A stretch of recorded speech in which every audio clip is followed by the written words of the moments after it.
Hello everyone, Tapovan civil services में आपका स्वागत है। तो आइए आज हम अपनी टेस्ट सीरीज को आगे बढ़ाएंगे।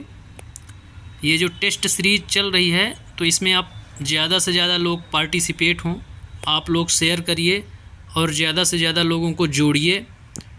क्वेश्चन किस प्रकार से आते हैं उसका एनालिसिस इन टेस्ट सीरीज़ों के माध्यम से मेरे द्वारा कराया जाता है और उनका डिटेल भी जिस क्वेश्चन में बताने लायक होता है उसका बताया जाता है, जिसको आप नोट कर सकते हैं और अभ्यास करते रहिए। और लेक्चर्स भी इससे रिलेटेड अपलोड किए जा रहे हैं, तो आप उनको भी एक बार देखते रहिए और शॉर्ट नोट्स अपनी बनाते रहिए। तो आज हम जिस पर चर्चा करेंगे तो वह है CDP के 30 क्वेश्चन हैं, चाइल्ड डेवलपमेंट एंड पेडागोजी के, जो सीटेट एग्ज़ाम जुलाई 2024 के एग्ज़ाम के पॉइंट ऑफ व्यू से बहुत ही महत्वपूर्ण हैं। तो आज हम 30 क्वेश्चनों का एनालिसिस करेंगे और समझेंगे कि क्वेश्चन किस प्रकार आते हैं, कहाँ से आते हैं, उनमें किन किन चीज़ों को ध्यान रखने की आवश्यकता है आपको। और यदि कोई दिक्कत परेशानी आती है तो आप कमेंट बॉक्स में कमेंट करिए, अपना फीडबैक दीजिए, उसका निराकरण मेरे द्वारा किया जाएगा। तो चलिए हम आज का सेशन अपना शुरू करते हैं। क्वेश्चन नंबर फर्स्ट है, निम्नलिखित में से कौन सा अभिक्रमित अनुदेशन का सिद्धांत नहीं है। यहाँ पे बात हो रही है अभिक्रमित अनुदेशन के सिद्धांत की। तो इसमें पूछता है कि अभिक्रमित अनुदेशन का सिद्धांत नहीं है। नहीं शब्द को आप विशेष ध्यान देंगे, क्वेश्चन को पूरा पढ़ेंगे। नहीं तो कई बार ये होता है कि आप पूरा क्वेश्चन नहीं देखते हैं, अभिक्रमित अनुदेशन बस देखें और बाद में पता चला कि इसमें नहीं पूछा था और आप आंसर वहाँ गलत कर देते हैं। तो इसके ऑप्शन देख लेते हैं। ऑप्शन नंबर ए है अभ्यास का सिद्धांत, ऑप्शन नंबर बी है पुनर्बलन का सिद्धांत, ऑप्शन नंबर सी है सक्रिय अनुक्रिया का सिद्धांत और ऑप्शन नंबर डी है छोटे छोटे पदों का सिद्धांत। तो इसका जो सही आंसर होगा वह होगा option number A. Option number A इसका सही आंसर होगा, क्योंकि नहीं पूछा है। तो अभ्यास का सिद्धांत जो है वह अभिक्रमित अनुदेशन का सिद्धांत नहीं है, बाकी पुनर्बलन का सिद्धांत, सक्रिय अनुक्रिया का सिद्धांत और छोटे छोटे पदों का सिद्धांत, ये सभी अभिक्रमित अनुदेशन के सिद्धांत हैं और इसमें नहीं पूछा है, इसलिए अभ्यास का सिद्धांत नहीं होगा। तो अब इस पर चर्चा कर लेते हैं कि इसको दिया किसने, यह सिद्धांत प्रतिपादित किसने किया है। तो स्कीनर महोदय जो हैं अपने, तो वो अभिक्रमित अनुदेशन का प्रतिपादन किए हैं यह सिद्धांत। इसमें जो है तो आपका पुनर्बलन का सिद्धांत, सक्रिय अनुक्रिया का सिद्धांत जिसमें भाग लेता है, छोटे छोटे पदों का सिद्धांत अर्थात छोटे छोटे पदों में विभाजित करके अधिगमकर्ता के समक्ष प्रस्तुत किया जाता है, जिससे वह सक्रिय अनुक्रिया करता है स्वयं ही। तो इसको हम क्या बोलते हैं, पुनर्बलन, मोटिवेशन एक प्रकार का। तो पुनर्बलन का सिद्धांत, तो ये तीनों जो हैं स्कीनर महोदय के द्वारा समझाए गए हैं, जबकि अभ्यास का सिद्धांत अभिक्रमित अनुदेशन का सिद्धांत नहीं है। तो आप इसको भी समझेंगे कि यह सिद्धांत किसने दिया, स्कीनर महोदय ने। अब हम बढ़ते हैं अगले क्वेश्चन की ओर। तो क्वेश्चन नंबर दूसरा है, थॉर्नडाइक के उद्दीपक अनुक्रिया सिद्धांत SR थ्योरी में सीखने की प्रक्रिया में क्या महत्वपूर्ण नहीं है। फिर से इसमें महत्वपूर्ण नहीं पूछा गया है। इसमें स्कीनर महोदय ने सीखने की सिद्धांत उद्दीपक अनुक्रिया का सिद्धांत प्रस्तुत किया था थॉर्नडाइक महोदय ने। तो उसमें सीखने की प्रक्रिया से जो रिलेटेड हैं तो उसमें पूछता है कि महत्वपूर्ण नहीं है। ऑप्शन है ऑप्शन नंबर ए क्रिया प्रसूत व्यवहार, ऑप्शन नंबर बी है उद्दीपक, ऑप्शन नंबर सी है अभिप्रेरक, ऑप्शन नंबर डी है अंतर्नूद। तो इसका जो सही आंसर होगा वह होगा option number A. Option number A इसका सही आंसर होगा क्रिया प्रसूत व्यवहार, जो सीखने की प्रक्रिया में महत्वपूर्ण नहीं है। जो उद्दीपक अनुक्रिया का सिद्धांत थॉर्नडाइक महोदय द्वारा दिया गया उसमें सीखने की प्रक्रिया में क्रिया प्रसूत व्यवहार महत्वपूर्ण नहीं है, जबकि उद्दीपक, अभिप्रेरक और अंतर्नोद महत्वपूर्ण हैं। तो इसमें उन्होंने उद्दीपक अनुक्रिया का जो सिद्धांत था उसमें बिल्ली और चूहों पर उन्होंने प्रयोग किया था और कुत्ते पर। कुत्ते के सामने एक मांस का टुकड़ा लटका देते थे जिससे उसकी लार टपकती थी ये, और नीचे एक कटोरा रख देते थे, तो लार टपकते हुए मांस को देखते हुए वो कटोरा जब भर जाता था तो उद्दीपन का कार्य करता था वो मांस का टुकड़ा। फिर धीरे धीरे क्या किए थे कि मांस के टुकड़े को हटा दिए थे। अब कुत्ते की आदत पड़ गई थी बिना मांस के टुकड़े के ही उत्तेजित हो जाना, उद्दीपक हो जाना। तो इस प्रकार से सीख गया वो कि भूख का टाइम हो गया है। भूख लगने के सिद्धांत से जोड़ा गया था इसको, सीखने के सिद्धांत से। तो इस प्रकार से बिल्ली सीख गई थी और कुत्ता। तो इस प्रकार थॉर्नडाइक 2-3 प्रयोग किए थे। चूहों में भी प्रयोग किया गया था, कुत्ते में भी और बिल्ली में भी प्रयोग किया गया था उनके द्वारा। तो इस प्रकार आप इसको याद रखेंगे। अब हम बढ़ते हैं अगले क्वेश्चन की ओर। क्वेश्चन नंबर 3 है, निम्नलिखित में से किस प्रकार के अधिगम को गेने ने अपनी अधिगम सोपानिकी में सर्वाधिक निम्न स्थान पर रखा है। यहाँ पे बात हो रही है सर्वाधिक निम्न स्थान पर रखने की। गेने महोदय हैं तो अपनी अधिगम सोपानिकी में, अधिगम के सोपान यानी चरणों में उन्होंने सर्वाधिक निम्न स्थान पर किसको रखा है। तो इसमें ऑप्शन है, ऑप्शन नंबर ए प्रत्यक्ष अधिगम, ऑप्शन नंबर बी है श्रृंखला अधिगम, ऑप्शन नंबर सी है संकेत अधिगम, ऑप्शन नंबर डी है शाब्दिक अधिगम।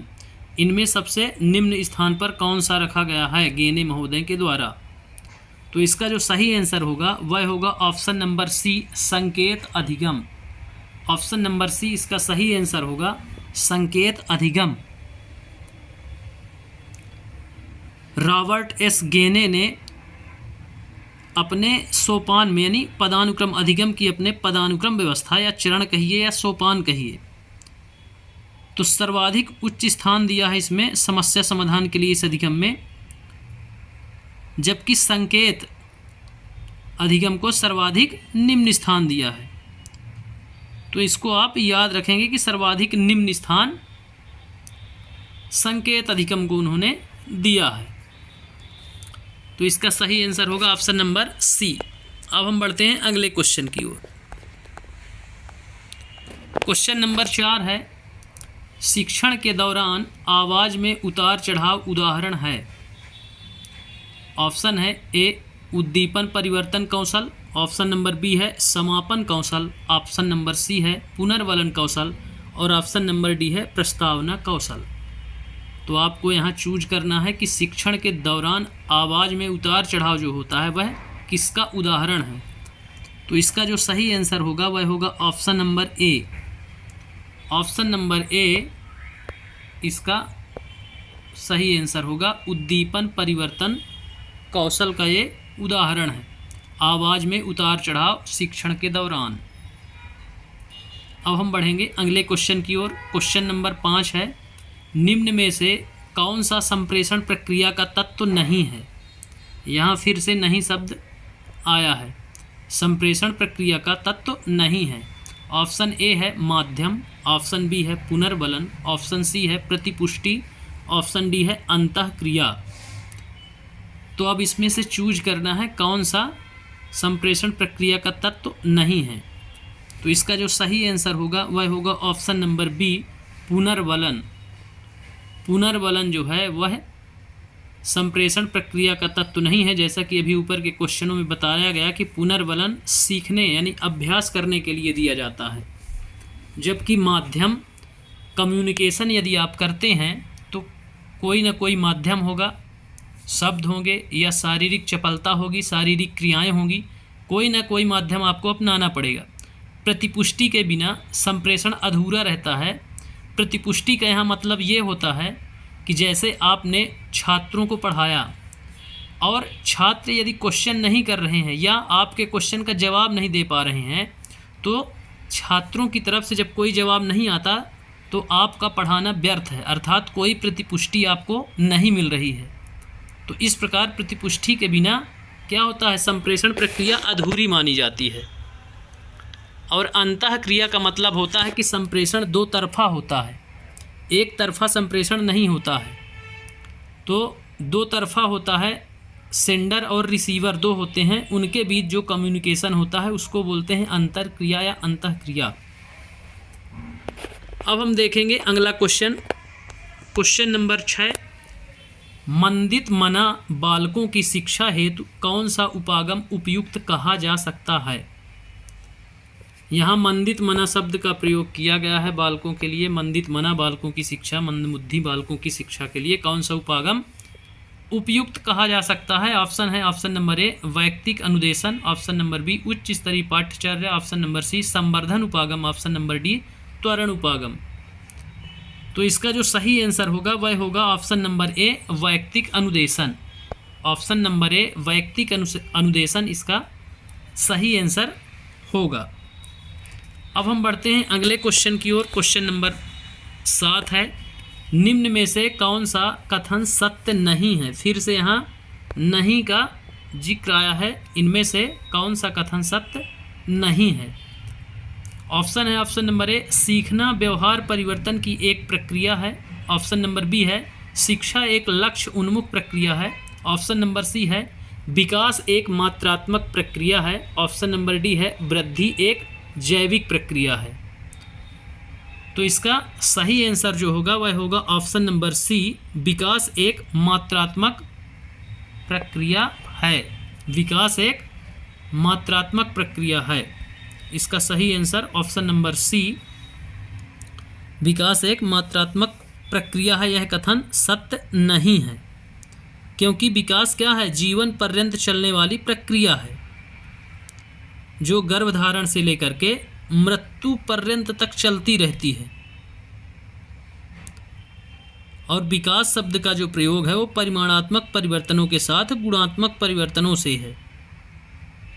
जैसे कार्य कुशलता है, कार्य क्षमता पूर्वक या व्यवहार कुशलता आदि के लिए किया जाता है। तो इस प्रकार से जो है इसका सही आंसर वह होगा ऑप्शन नंबर सी, क्योंकि इसमें गलत पूछा है, नहीं पूछा है, इसलिए विकास एक मात्रात्मक प्रक्रिया है। यह कथन या ऑप्शन सही होगा क्योंकि उसमें नहीं पूछा गया है। अब हम बढ़ते हैं अगले क्वेश्चन की ओर। क्वेश्चन नंबर 8 है, क्षेत्र विशेष में बालक की विशिष्ट योग्यता तथा विशिष्ट क्षमता को कहते हैं। किसी क्षेत्र विशेष में बालक की जो है विशिष्ट योग्यता और विशिष्ट क्षमता को किस नाम से आप जानेंगे या क्या कहते हैं। ऑप्शन है ए मूल्य, ऑप्शन बी रुचि, ऑप्शन सी अभिक्षमता, ऑप्शन डी अभिप्रेरणा। तो इसका जो सही आंसर है वह होगा ऑप्शन नंबर सी अभिक्षमता। अभिक्षमता को बालक की विशिष्ट योग्यता और विशिष्ट क्षमता कहा जाता है। तो इस प्रकार से इसका जो सही आंसर है अभिक्षमता यानी एप्टीट्यूड। अब हम बढ़ते हैं अगले क्वेश्चन की ओर। क्वेश्चन नंबर 9, ब्रूनर की प्रतिबिंबात्मक अवस्था पियाजे के संज्ञानात्मक विकास की किस अवस्था से मिलती जुलती है। यहाँ ब्रूनर महोदय का जिक्र है और कंपैरिजन किनसे किया जा रहा है, जीन पियाजे महोदय की कॉग्निटिव डेवलपमेंट से, संज्ञानात्मक विकास वाली अवस्था से। तो ब्रूनर महोदय की प्रतिबिंबात्मक और पियाजे महोदय की संज्ञानात्मक कि किस अवस्था से मिलती जुलती है। ऑप्शन ए है औपचारिक संक्रियात्मक अवस्था, ऑप्शन बी है संवेगात्मक गामक अवस्था, ऑप्शन सी है मूर्त संक्रियात्मक अवस्था, ऑप्शन डी है पूर्व संक्रियात्मक अवस्था। ये 4 अवस्थाएं हैं पियाजे जी की। तो वो क्वेश्चन में पूछता है कि जो ब्रूनर महोदय ने प्रतिबिंबात्मक अवस्था बताई है वह पियाजे महोदय की किस अवस्था से मेल खाती है। तो इसका जो सही आंसर है वह होगा ऑप्शन नंबर डी, जीन पियाजे महोदय की संज्ञानात्मक विकास की पूर्व संक्रियात्मक अवस्था से मिलती जुलती है। तो इसका जो सही आंसर होगा वह होगा ऑप्शन नंबर डी। इसका सही आंसर ऑप्शन नंबर डी होगा। अब हम बढ़ते हैं अगले क्वेश्चन की ओर। क्वेश्चन नंबर 10 देखेंगे तो उसमें 10 में है, निम्न में से कौन व्यक्तित्व के गुण सिद्धांत से संबंधित नहीं है। फिर से नहीं पूछा गया है, गुण सिद्धांत से, व्यक्तित्व के गुण सिद्धांत से संबंधित नहीं है। ऑप्शन ए है फ्रायड, ऑप्शन बी है आई सेंक, ऑप्शन सी है कैटल, ऑप्शन डी है ऑल पोर्ट। तो इसका जो सही आंसर होगा वह होगा option number A. Option number A इसका सही होगा। सिगमंड फ्रायड महोदय व्यक्तित्व के गुण सिद्धांत से संबंधित नहीं है। तो इस प्रकार से इसका जो सही आंसर होगा वह होगा option number A, Sigmund Freud. अब हम बढ़ते हैं अगले क्वेश्चन की ओर। क्वेश्चन नंबर 11 है 11, सृजनात्मक समस्या समाधान की वह अवस्था जिसमें व्यक्ति असंगत सूचनाओं पर ध्यान नहीं देता उसे कहते हैं। यहाँ सृजनात्मक करके सीखने की समस्या समाधान की वह अवस्था जिसे व्यक्ति असंगत सूचनाओं पर ध्यान नहीं देता है उसे कहते हैं। ऑप्शन ए है आयोजन, ऑप्शन बी है उद्भवन, ऑप्शन सी है प्रबोधन, ऑप्शन डी है अनुवादन। इसका जो सही आंसर होगा वह होगा option number B. Option number B इसका सही आंसर होगा, उद्भवन।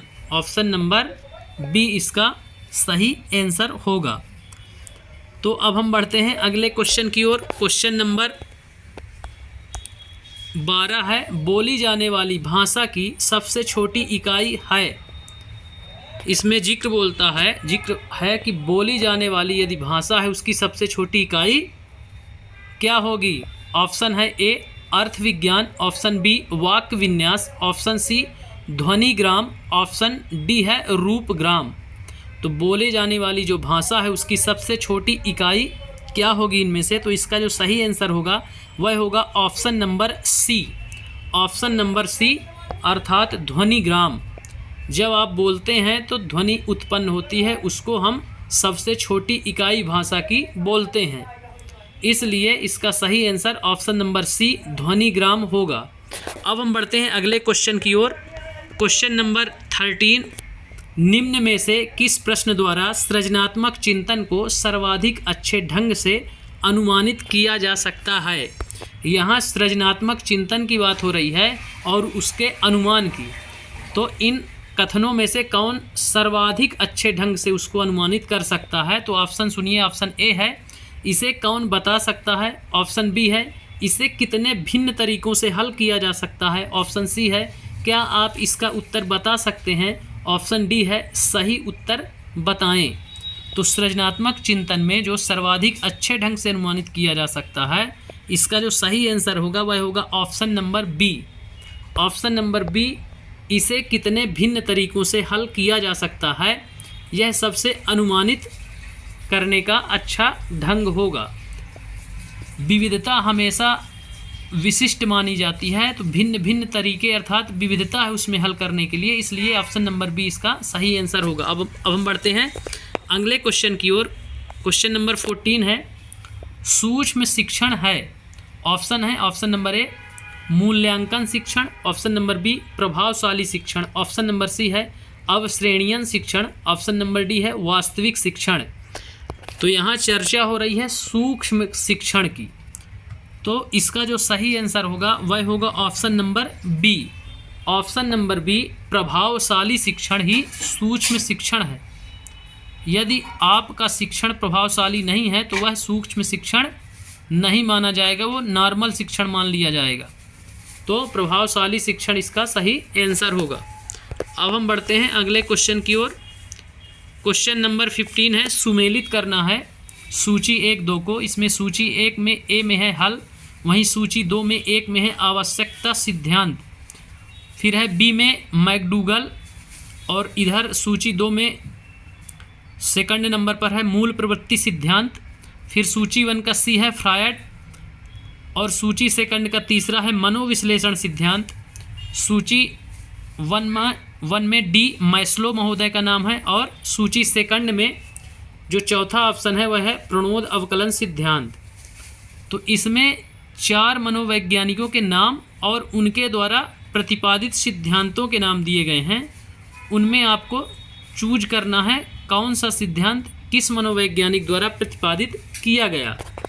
इसका जो सही आंसर होगा, इसमें कूट दिए गए हैं। ऑप्शन ए है ए का 1, बी का 2, सी का 3, डी का 4। ऑप्शन बी है ए का 4, बी का 1, सी का 2 और डी का 3। ऑप्शन सी है ए का 4, बी का 2, सी का 1, डी का 3। ऑप्शन डी है ए का 4, बी का 2, सी का 3 और डी का 1। तो इस प्रकार इसमें आपको कूट में चूज करना है कौन सा सही आंसर होगा। इसका जो सही आंसर है वह है option number D. Option number D इसका सही आंसर है। ए का होगा चौथा, अर्थात हल महोदय का आवश्यकता सिद्धांत, प्रणोद अवकलन सिद्धांत और मैकडूगल महोदय जो हैं, मैकडूगल महोदय वो देते हैं मूल प्रवृत्ति सिद्धांत। बी का क्या होगा? दूसरा होगा। और सी का तीसरा होगा। फ्रायड महोदय जो हैं वो मनोविश्लेषण सिद्धांत और मैस्लो आवश्यकता सिद्धांत। एक बार आप सही जोड़ी यहाँ भी मिलान करके देख सकते हैं। तो हल महोदय को आप मिलान करेंगे चौथे ऑप्शन से। ये हल महोदय जो हैं ये प्रणोद अवकलन सिद्धांत दिए हैं। वहीं मैकडूगल महोदय की यदि हम बात करें तो मूल प्रवृत्ति सिद्धांत, मैकडूगल महोदय मूल प्रवृत्ति सिद्धांत देते हैं। वहीं फ्रायड महोदय की यदि हम बात करें तो मनोविश्लेषण सिद्धांत फ्रायड महोदय का दिया गया है। और मैस्लो महोदय आवश्यकता सिद्धांत। ये जितने भी मनोवैज्ञानिक हैं तो कुछ मनोवैज्ञानिक आपको बीएड फर्स्ट सेमेस्टर में मिलेंगे, चाइल्ड डेवलपमेंट एंड पेडागॉजी नाम की बुक लगती है उसमें, और कुछ आपको सेकेंड सेमेस्टर में मिलेंगे। तो लगभग सभी मनोवैज्ञानिक वहाँ मिल जाते हैं। लगभग पूर्ण पेडागॉजी जितनी भी आती है फर्स्ट और सेकंड सेमेस्टर कॉलेज से बुक इशू होती है उसी में दिए रहते हैं। अब हम बढ़ते हैं अगले क्वेश्चन की ओर। क्वेश्चन नंबर 16 है, निम्नलिखित में से कौन सा समूह सृजनात्मकता के तत्वों के संबंध में सही है। फिर से यहाँ सृजनात्मकता की बात हो रही है और उसके संबंध में सही कथन इसमें पूछा जा रहा है। ऑप्शन ए है प्रवाह, विविधता, मौलिकता, सहकारिता। ऑप्शन बी है प्रवाह, व्यवहार्यता, मौलिकता, विस्तारण। ऑप्शन सी है बारंबारता, विविधता, मौलिकता, विस्तारण। ऑप्शन नंबर डी है प्रवाह, विविधता, मौलिकता और विस्तारण। तो इसका जो सही आंसर होगा वह होगा option number D. Option number D इसका सही आंसर होगा। प्रवाह, विविधता हो, मौलिकता हो उसमें और उसका विस्तार हो। तो ये सृजनात्मकता के तत्वों के संबंध में सही है। अब हम बढ़ते हैं अगले क्वेश्चन की ओर। क्वेश्चन नंबर 17 है, एक 4-5 वर्ष के बालक में अपने पिता की अपेक्षा माता के प्रति अत्यधिक प्रेम की भावना विकसित हो जाती है। बालक के व्यवहार में होने वाले इस परिवर्तन को फ्रायड द्वारा क्या नाम दिया गया। फिर से यहाँ फ्रायड महोदय का जिक्र है। इसमें बताता है कि एक 4-5 वर्ष का बालक है तो उसको क्या हुआ कि पिता की अपेक्षा माता के प्रति अत्यधिक प्रेम की भावना विकसित हो गई उसमें। तो उसके व्यवहार में जो परिवर्तन हुआ ये, तो फ्रायड महोदय इसको क्या नाम दिए हैं। ऑप्शन है ए पराहम, ऑप्शन बी है इलेक्ट्रो कॉम्प्लेक्स, ऑप्शन सी है ओडिपस कॉम्प्लेक्स, ऑप्शन डी है नार्सिसिज्म। तो इसका जो सही आंसर होगा वह होगा option number C. Option number C इसका सही आंसर होगा, ओडिपस कॉम्प्लेक्स। ओडिपस कॉम्प्लेक्स इसका सही आंसर होगा। अब हम बढ़ते हैं अगले क्वेश्चन की ओर। क्वेश्चन नंबर 18 है, निम्नलिखित में से कौन सा नियम थॉर्नडाइक के सीखने के गौण नियमों में शामिल नहीं है। इन्होंने मुख्य नियम और गौण नियम दिए थे। ये भी आपको थर्ड सेमेस्टर में मिल जाएगा। बीएड के थर्ड सेमेस्टर में पूरा जिक्र है थॉर्नडाइक का। लगभग 20-25 मनोवैज्ञानिकों का जिक्र है उसमें। सारे मनोवैज्ञानिक 4-5 मनोवैज्ञानिक है जो सीटेट में पूछे जाते हैं। तो काफ़ी बेहतर ढंग से उनमें डिटेल दिया गया है। तो यदि आप अभी बीएड में हैं तो बेहतर है, नहीं हैं तो आप लेक्चर्स भी सुन सकते हैं, देख सकते हैं। इसमें जो ऑप्शन दिए गए हैं, ए सादृश्यता का नियम, बी क्रिया प्रतिक्रिया का नियम, ऑप्शन सी है आंशिक क्रिया का नियम, ऑप्शन डी है बहु प्रतिक्रिया का नियम। तो इसका जो गौण नियमों की बात हो रही है, मुख्य नियमों की नहीं हो रही है। तो गौण नियम जो नहीं है, नियमों में शामिल नहीं है, तो इसका जो सही आंसर होगा वह होगा option number B. Option number B इसका सही आंसर होगा, क्रिया प्रतिक्रिया का नियम। ये थॉर्नडाइक महोदय के सीखने के नियमों में, गौण नियमों में शामिल नहीं है। ठीक, तो इसका जो सही आंसर होगा वह होगा ऑप्शन नंबर बी। वहीं यदि हम उनके गौण नियमों की बात करें तो उन्होंने 3 तो मुख्य नियम दिए हैं और 5 गौण नियम दिए हैं। तो जो मुख्य नियम है वह है तत्परता का नियम, अभ्यास का नियम एवं प्रभाव का नियम। ये उनके 3 मुख्य गुण हैं। और यदि हम गौण नियमों की बात करें जो 5 हैं, तो उनमें आता है मनोवृत्ति का नियम, बहु अनुक्रिया का नियम, आंशिक क्रिया का नियम, अनुरूपता या सादृश्यता का नियम। तो इस प्रकार से, और एक है परिवर्तन का नियम। तो इस प्रकार से उनके 5 गौण नियम आप याद रखेंगे और 3 मुख्य नियम। अब हम बढ़ते हैं अगले क्वेश्चन की ओर। क्वेश्चन नंबर 19 है, स्कूटर चलाने वाले व्यक्ति द्वारा कार चलाना सीखते समय उसके पूर्व अनुभवों का सहायक होना किस प्रकार के अधिगम अंतरण का उदाहरण है। अब यहाँ पे स्कूटर चलाने वाले व्यक्ति की चर्चा है। तो स्कूटर चलाने वाले व्यक्ति द्वारा कार चलाना सीखते समय उसके पूर्व अनुभव, अर्थात स्कूटर चलाने वाले अनुभव जो उसको सहायता करें, किस प्रकार के अधिगम अंतरण का उदाहरण है, ऐसा इसमें चर्चा की गई है। ऑप्शन है, ऑप्शन नंबर ए क्षैतिज अंतरण, ऑप्शन नंबर बी द्विपार्श्विक अंतरण, ऑप्शन नंबर सी ऊर्ध्व अंतरण, ऑप्शन नंबर डी धनात्मक अंतरण। तो इसका जो सही आंसर है वह है option number C. Option number C इसका सही आंसर है, ऊर्ध्व अंतरण। ऊर्ध्व अंतरण इसका सही आंसर होगा। अब हम बढ़ते हैं अगले क्वेश्चन की ओर। क्वेश्चन नंबर 20 है, संप्रेषण संबंधी अक्षमता है। संप्रेषण संबंधी अक्षमता की बात हो रही है, क्षमता की नहीं, कम्युनिकेशन के अक्षमता की बात। ऑप्शन है A dysphasia, option B dyscalculia, option C dyslexia, option D dysgraphia. तो इसका जो सही आंसर होगा वह होगा option number A dysphasia. Option number A इसका सही आंसर होगा कि संप्रेषण संबंधी अक्षमता है, उसको किस नाम से जानते हैं, डिस्फेसिया के नाम से। तो इस प्रकार से इसका सही आंसर ऑप्शन नंबर ए होगा।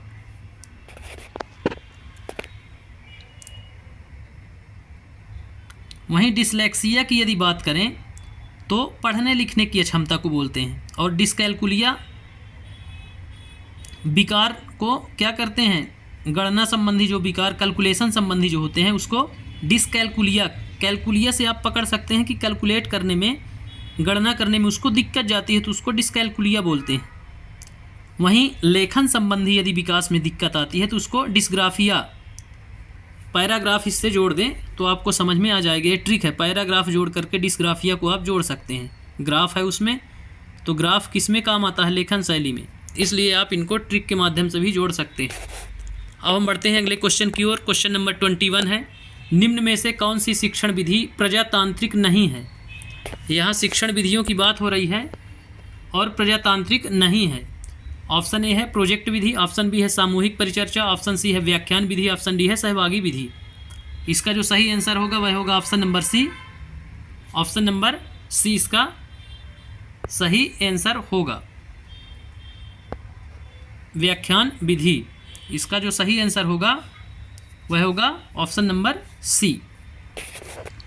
अब हम बढ़ते हैं अगले क्वेश्चन की ओर। क्वेश्चन नंबर 22 है, शैक्षिक उद्देश्यों के ब्लूम के वर्गीकरण के भावात्मक पक्ष से निम्न में से कौन सा स्तर संबंधित नहीं है। फिर से यहाँ पूछा संबंधित नहीं है। ब्लूम महोदय का वर्गीकरण भावात्मक पक्ष में से कौन सा स्तर संबंधित नहीं है। तो शैक्षिक उद्देश्यों में ब्लूम महोदय ने वर्गीकरण दिया है, उसमें एक पक्ष है भावात्मक पक्ष, तो उसमें से कौन सा इसमें से स्तर संबंधित नहीं है उनके पक्ष से। तो ऑप्शन सुनिए, ऑप्शन नंबर ए है व्यवस्थापन, ऑप्शन बी है ज्ञान, ऑप्शन सी है आग्रहण, ऑप्शन डी है अनुक्रिया। इनमें कौन संबंधित नहीं है पूछा है।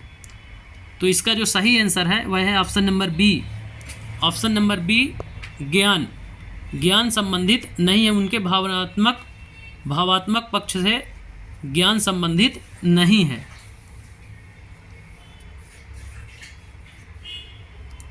तो इस प्रकार इसका सही आंसर ऑप्शन नंबर बी है। अब हम बढ़ते हैं अगले क्वेश्चन की ओर।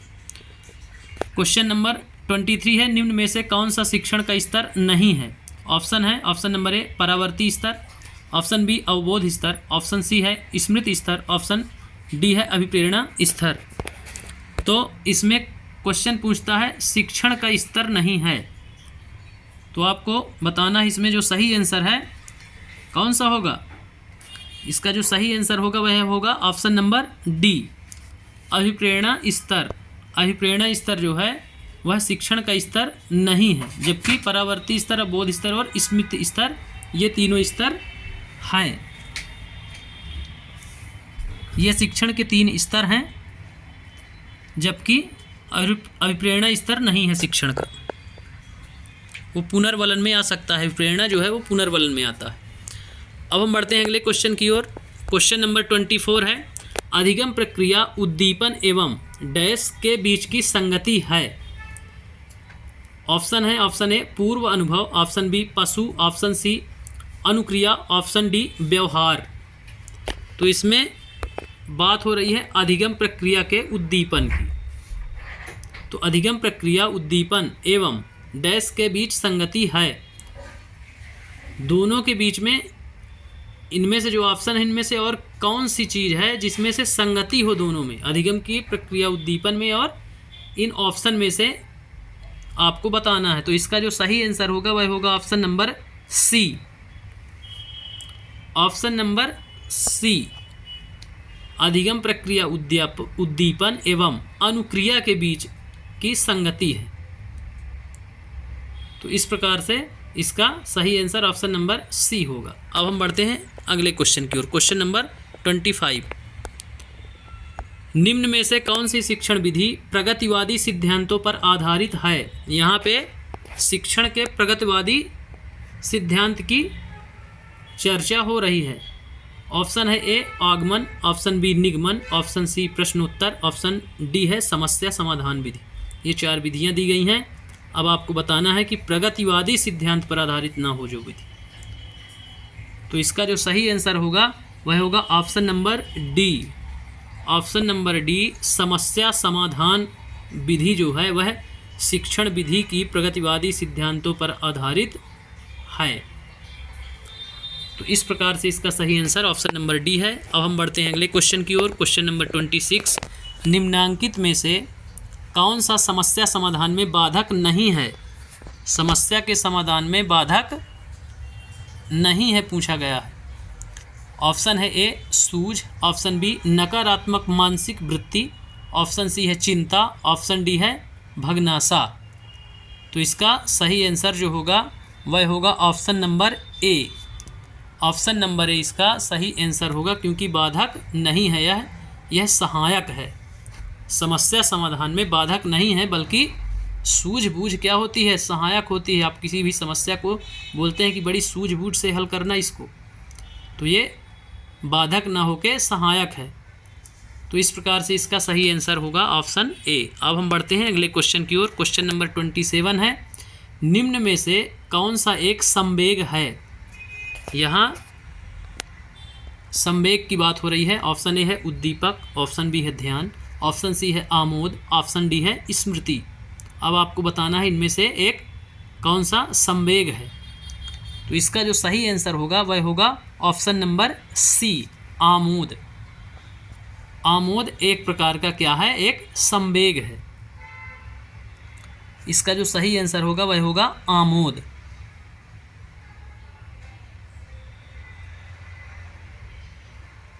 अब हम बढ़ेंगे अगले क्वेश्चन की ओर। यहाँ आमोद का अर्थ यह है जैसे मनुष्य अपने पूरे जीवन काल में दुख, सुख, भय, क्रोध, ईर्ष्या, प्रेम ये सारे अनुभव करता है, उसी को हम बोलते हैं एक संवेग है ये।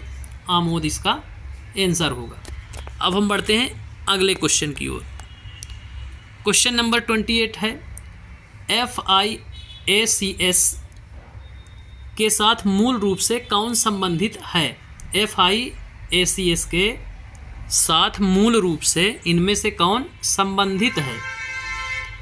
नंबर ए है ऑप्शन में हार्वर्ड, ऑप्शन बी है मॉरिसन, ऑप्शन सी है फ्लैंडर, ऑप्शन डी है लिपिट। अब इसमें से आपको बताना है कि इन मनोवैज्ञानिकों में से कौन क्या है, संबंधित है।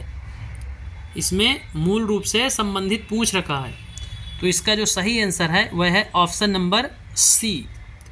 ऑप्शन नंबर सी फ्लैंडर महोदय। फ्लैंडर महोदय इससे क्या हैं, मूल रूप से संबंधित हैं FIACS से। इंटरैक्शन विश्लेषण श्रेणी प्रणाली इसका फुल फॉर्म होगा। तो इस प्रकार से इसका जो सही आंसर होगा वह होगा फ्लैंडर महोदय। अब हम बढ़ते हैं अगले क्वेश्चन की ओर। क्वेश्चन नंबर 29 है, निम्न कथनों में से कौन सा प्रश्न कौशल के लिए सही नहीं है? फिर इसमें नहीं शब्द आया है कि ये 4 कथन दिए गए हैं, इनमें से कौन प्रश्न कौशल के लिए क्या है, सही नहीं है। बात हो रही है यहाँ प्रश्न कौशल की, ध्यान रखना। ऑप्शन सुनिए। ऑप्शन नंबर ए है प्रश्न पूछने में उत्साहवर्धक तरीकों का प्रयोग करना। ऑप्शन नंबर बी है सुनने में संवेदनशीलता विकसित करना। ऑप्शन नंबर सी है हाँ अथवा ना उत्तर वाले प्रश्नों की संख्या बढ़ाना। ऑप्शन नंबर डी है प्रश्नों को प्रोत्साहन देना। प्रश्न कौशल के लिए सही नहीं है। इनमें से सही है नहीं पूछ रहा, सही नहीं है जो उसको पूछ रहा है। तो इसका जो सही आंसर होगा वह होगा option number C. Option number C इसका सही आंसर होगा, हाँ अथवा ना उत्तर वाले प्रश्नों की संख्या बढ़ाना प्रश्न कौशल के लिए सही नहीं है। अर्थात हाँ अथवा ना वाले जो प्रश्नों की संख्या उसको बढ़ाना नहीं है। तो इसका सही आंसर ऑप्शन सी होगा।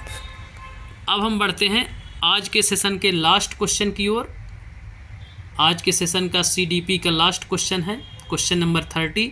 निम्न में से कौन सा व्यक्तित्व मापन की प्रक्षेपी तकनीकी है?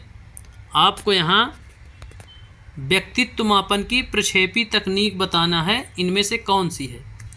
तो ऑप्शन सुनिए। ऑप्शन ए है साक्षात्कार, ऑप्शन बी है अवलोकन, ऑप्शन सी है निर्धारण मापनी, ऑप्शन डी है प्रासंगिक अंतर्बोध परीक्षण। प्रासंगिक अंतर्बोध परीक्षण, इनमें से आपको बताना है कि व्यक्तित्व मापन की प्रक्षेपी तकनीकी है। तो इसका जो सही आंसर है वह है ऑप्शन नंबर डी, प्रासंगिक अंतर्बोध परीक्षण इसका सही आंसर होगा। तो इस प्रकार आज की चर्चा जो हुई CDP के 30 क्वेश्चनों की, तो इसमें हमने क्वेश्चनों का एनालिसिस किया। इसमें से आपको सोर्स भी बताया गया कि आप कहाँ से देख सकते हैं। एक्चुअल डेटा आपको B.Ed first semester, B.Ed second semester, आपको वहाँ मनोवैज्ञानिक जब आप देखेंगे खोल करके, हाँ बुक QV ना हो, ऑथेंटिक बुक हो, ऑथराइज्ड बुक हो, जो कॉलेजों में लाइब्रेरी में आती है, गवर्नमेंट कॉलेजों में लाइब्रेरी में आती है। आप वहाँ जाइए, इशू करा लीजिए उसको, और 2 दिन आप उसको ध्यान से देख लेंगे और नोट कर लीजिए। सारी चीज़ें उसमें मिल जाती हैं व्यवस्थित तरीके से, फुल डिटेल के साथ। बाकी ये टेस्ट सीरीज है ही आपके लिए। आप इसमें सतत यदि जुड़े रहेंगे तो अब फिर आपको कहीं भी भटकने की कोई ज़रूरत नहीं है। सबका निचोड़ आपको हम इसी में दे देंगे, बिल्कुल ये फ्री ऑफ कॉस्ट है। आप